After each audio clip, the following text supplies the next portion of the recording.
J.D. Vance, Stephen Miller, and Pete Hegseth visit Union Station. I've got all kinds of different videos, different perspectives on this.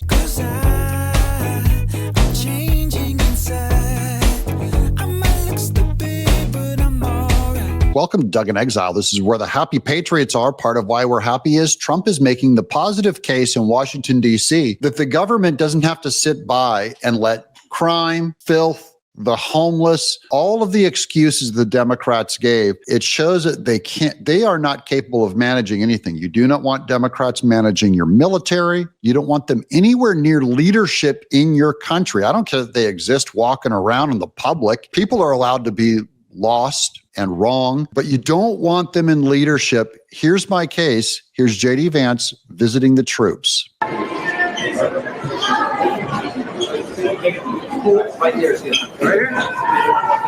Okay, I'm going to show you, that's just kind of the behind the scenes shaky cam angle. I kind of like, I like finding all the different perspectives on this. This one's really cool because it shows all of our military snapping to attention when J.D. Vance walks in the room. Watch this. Woo.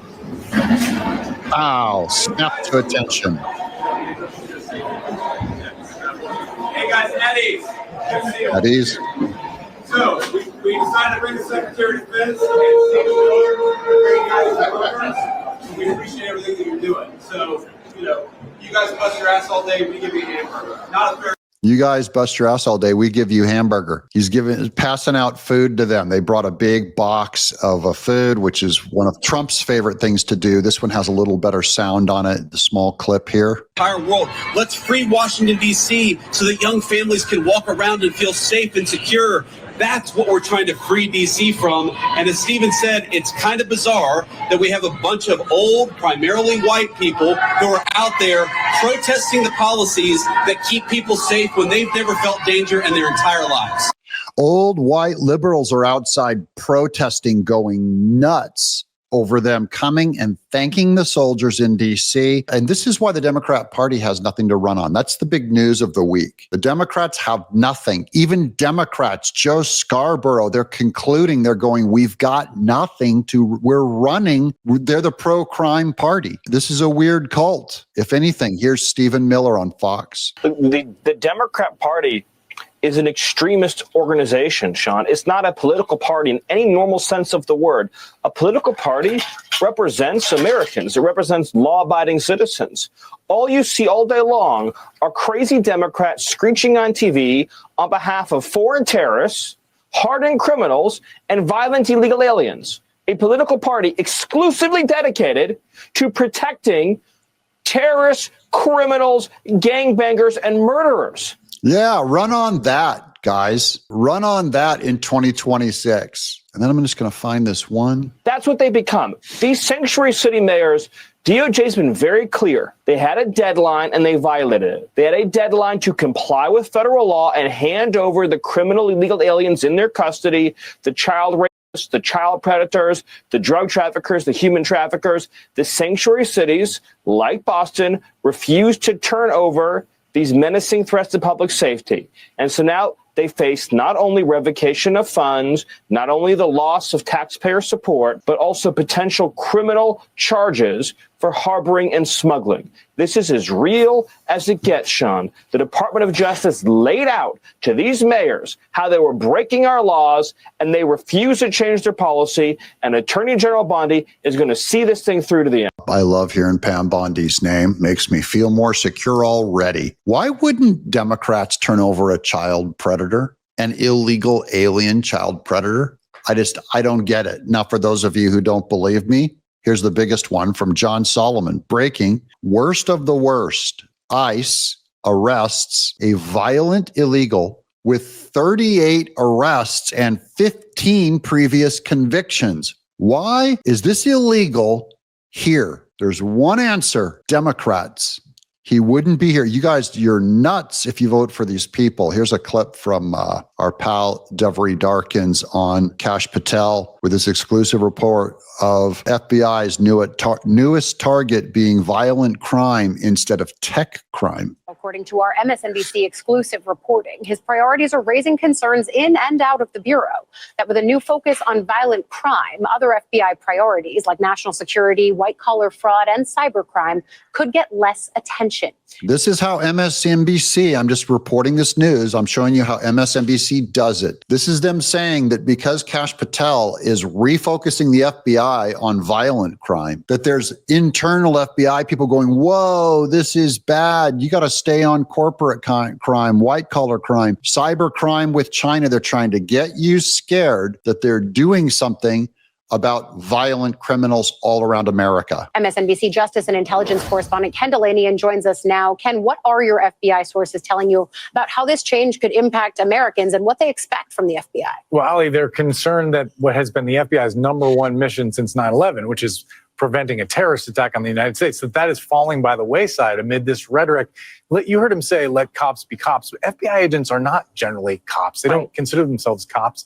Often they are lawyers and accountants. You're spending too much money on lawyers and accountants then. They need to be more like cops. If you look at the crime in America, he's hiding behind, they're supposed to stop a 9/11. By the way, we didn't stop a 9/11. It happened. Then we scuttled all our resources on fighting as if the streets in America are the same makeup of what they were in 2001. That's 25 years ago. You know what? We have a new set of enemies by neglecting crime in America because of Democrat policies, and Democrats tend to control all of the largest cities, the blue cities, where crime has gone rampant and unnoticed, and we have the FBI hiring more accountants and lawyers. That's what's part they don't understand. By the way, I love this too. This is MSNBC down at the bottom corner. It said it was exclusive. Exclusive means they're the only ones that think it. It's exclusive because they're the first ones to come up with this line of attack. Investigators,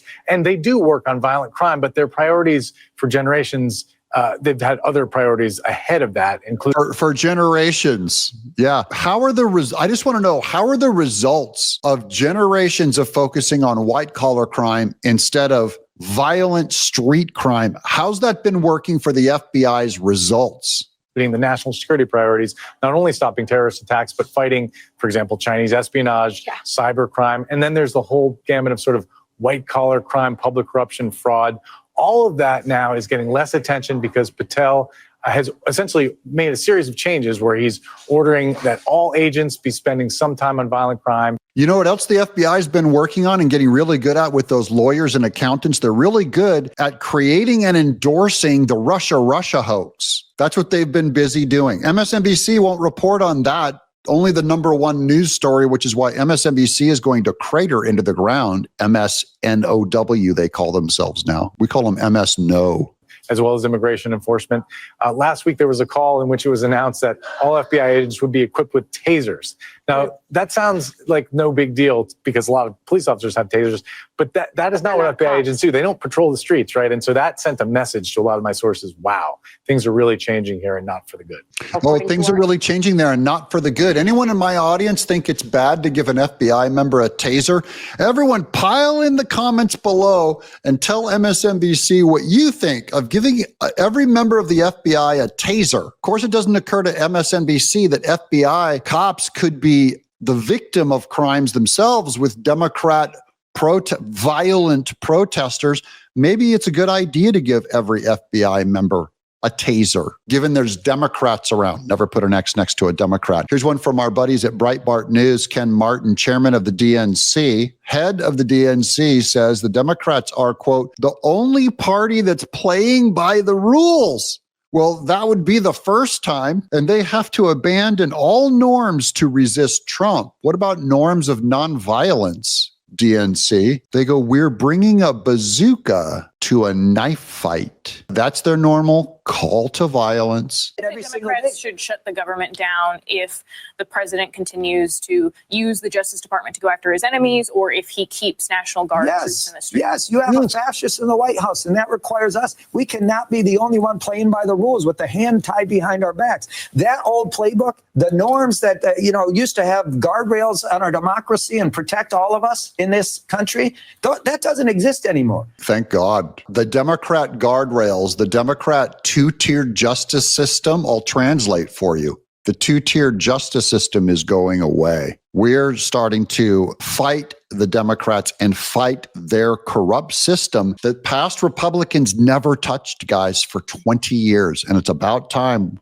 we start touching them. Are you for putting the touch back on them? You got to throw that playbook out the window because the Republicans have. We cannot be the only party that's playing by the rules anymore. That's why I said this isn't your... They've been playing by the rules. They invented Russiagate. Is that playing by... You guys don't play by the rules. You open the borders illegally. You scuttled 300,000 children and put them with people in America that are not their parents, and you hid them. You hide criminals with your sanctuary cities. Are you playing by the rules? Really? Really? Having illegals vote? Is that playing by the rules? These people are, I love how delusional they are. I hope they keep, I don't want you to change tactics. I want you to keep going down this path, son. Your grandfather's Democratic Party where you bring a pencil to a knife fight. We are bringing a bazooka to a knife fight. Donald Trump wanted a showdown. The Republicans want a showdown. We're going to give it to them. And you bring a bazooka to a knife fight, and we'll bring a nuclear bomb. We'll bring a particle accelerator to a knife fight, a particle beam, an ion cannon like they used on Hoth in Empire Strikes Back. That's what, we don't have power in the Congress. That's for sure. But thank you, Lord. We have the power of our voices. We have the power of our platforms to move public sentiment. And the public sentiment is moving our way.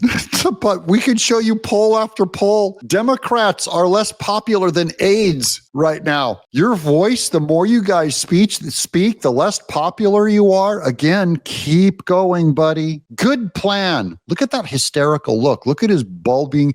His eyes are popping out of his head. Sir, it's like when someone drives at you and you go, you click off your high beams. You're blinding. You burned the back of my retina. Yes, it's slow. Yes, people still want to see more fight. I'm not going to ignore that. But at the end of the day, I can tell you there are people, including myself. I've been in 30 states over the last 6 months, Laura, and I'm going to continue to travel this country to organize people in every part of this country to stand up to this dictator. You've been into 30 states, probably muling drugs to all your constituents.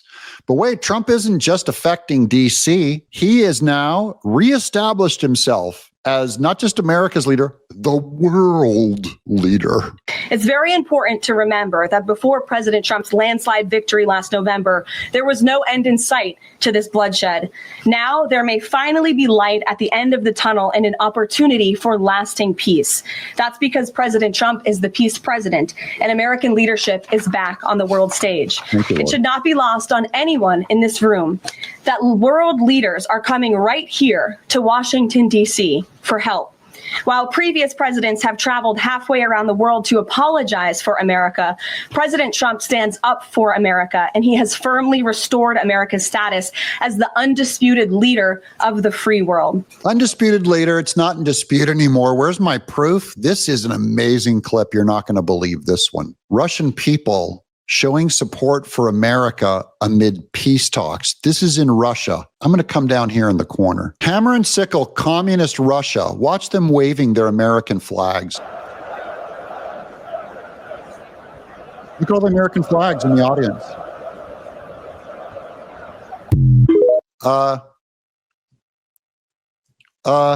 Peace is back.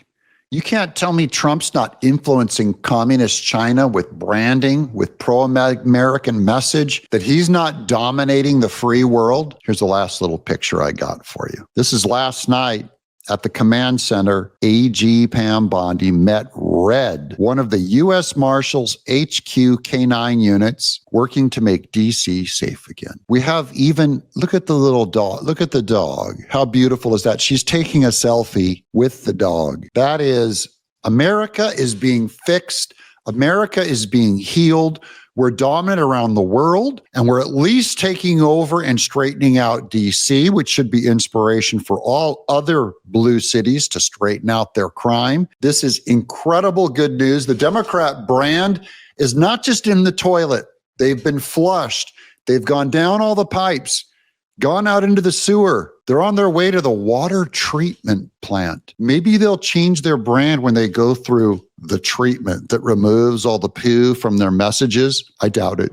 I'm Doug In Exile. Subscribe.